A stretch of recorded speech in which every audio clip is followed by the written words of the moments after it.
Hey, what's going on, everyone? Entering Infinity here. Today I'm back with a brand new video to discuss My Hero Academia episodes 98 and 99. Let's jump into it.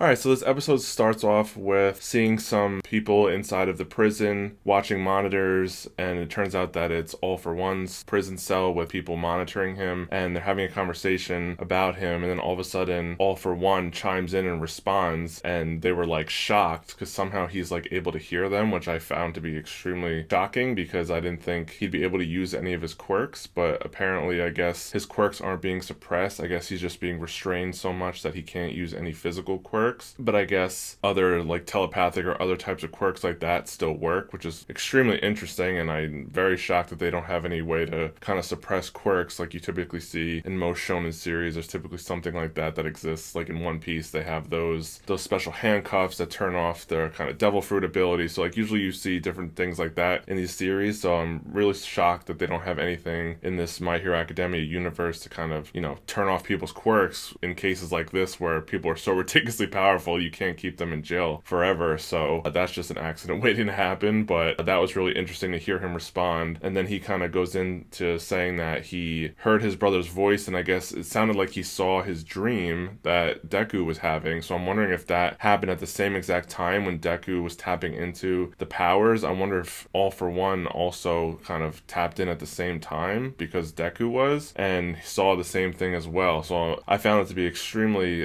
surprising. So I'm really hoping we get to see more on that in the future, because that was just really crazy to kind of hear all that, and we only really got a little piece of what's really going on. So I really want to know more about that. So then we pretty much cut back to the school where the fifth match is about to begin between Team Deku versus Team Shinzo, we'll say. And right as the match is starting, All Might gets a phone call that he takes and walks away, and it ends up being Gran Torino who's calling him back after he reached out to him regarding Deku's dream about One For All and all the weird things that are happening, because he wanted to know if he remembers anything from his master about, any kind of similar dreams, because when All Might had One For All, he never experienced those dreams, so he's wondering if his master, experienced that. So he was asking Gran Torino, because he's like older, and if he remembers having any conversations with her, and it turns out that he did have one memory of her saying that she had a weird dream shortly after she obtained One For All's power, and she said that the person that I guess she spoke to said the time has not come yet, meaning that he's, I guess, waiting for somebody else to have the power before, something happens. So presumably this is, Deku's opportunity that they've been waiting for, was for him to come for whatever reason. Obviously Deku's really special for some way that we don't even know the full extent yet, so it's really interesting to kind of hear that she was able to have those dreams, but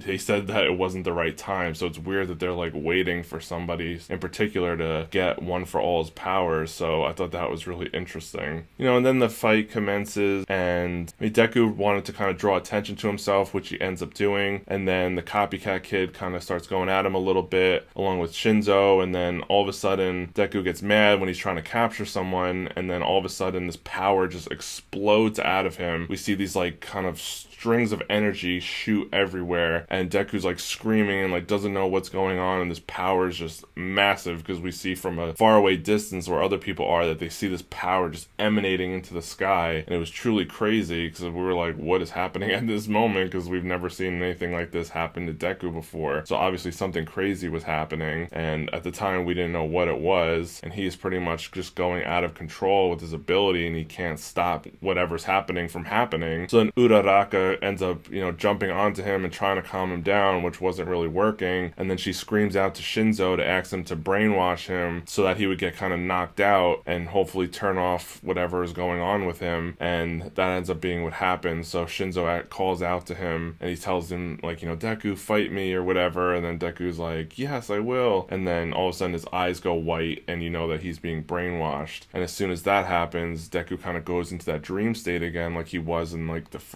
first or second episode when that had happened, when he had the dream where he was able to talk to the vestiges of One For All, and he ends up talking to one of them that ends up coming out and speaking to him like in full form, and he only has a short amount of time because there's only a little bit of his power still in there. And he basically gives the huge reveal that Deku has 6 more quirks that are inside of him that are basically all of the quirks that were from the previous holders of One for All, which is absolutely huge and insane, and such a bombshell reveal in that moment. And that power that was emanating from him was this guy who's talking to him's quirk, but it's even more amplified than it was when he even had it. So this is like pretty insane that now Deku not only has the insane power of One for All, but he also has like 7 quirks on top of that inside of him that he could potentially access one day. Right now he doesn't have access to all of them. Right now only the first one manifested, and it's like this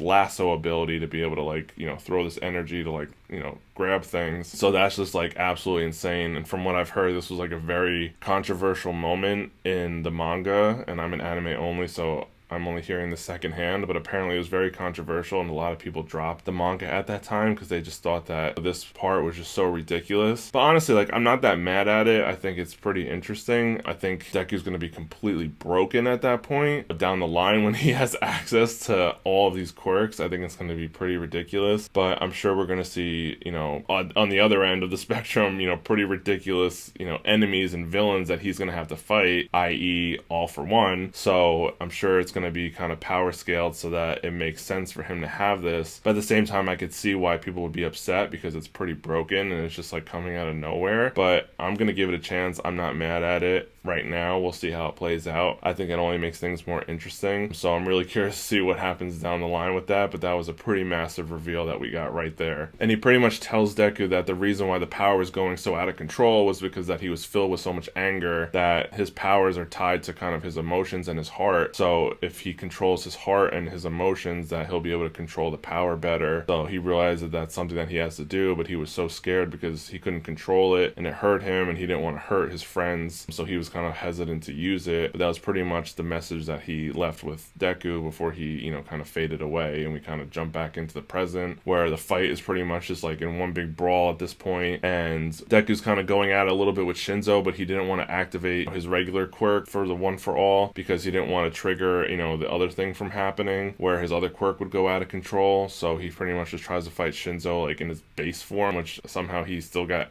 out strength by Shinzo, which that doesn't make any sense to me, but whatever. And then we get a flashback to Shinzo training with Aizawa, and it actually looks like this took place like a while ago, maybe even pre-sports festival. So I thought that was really interesting because it seemed like it was either right before the sports festival or right after, looking at, kind of the age and look of both Shinzo and Aizawa. So I thought that was really interesting because Aizawa has some weird, like, vested interest in training Shinzo for some reason, and I would love to know more of that backstory because I want to know if that's like his kid or like what the deal is. But he doesn't really seem like one to go the extra mile and kind of like just train one student like this. So the more and more we're kind of getting of this, it just makes me more and more interested to know like why is this happening and like why is he picking Shinzo of all people to like train and like teach him like how to use his raps and everything. Like I just find it really fascinating because I love both those characters and I want to know the backstory to how that all started and why. I just think that's really interesting. So I'm glad they gave us that little nugget, but it only just makes me have more questions and want to know more as to kind of the background to that whole situation. And then we get their little skirmish kind of continuing again after that flashback, and we see Shinzo kind of use the raps to like grab these pipes and like pull them down at Deku, and then Deku is like, alright, I guess I gotta try to use this new quirk if I control my emotions and kind of control my heart. So then he uses his lasso energy, his new quirk to like grab onto the, the falling pipes at him, and after a few seconds, he loses control and it kind of turns off and the pipes kind of fall. But it was interesting that he was able to kind of master it that quickly to be able to use it, but it only lasted for a few seconds at this point. And after he uses it, he pretty much says that this is something that he's not able to handle right now at the 20% level that he's at with One for All. So they're pretty much setting it up that,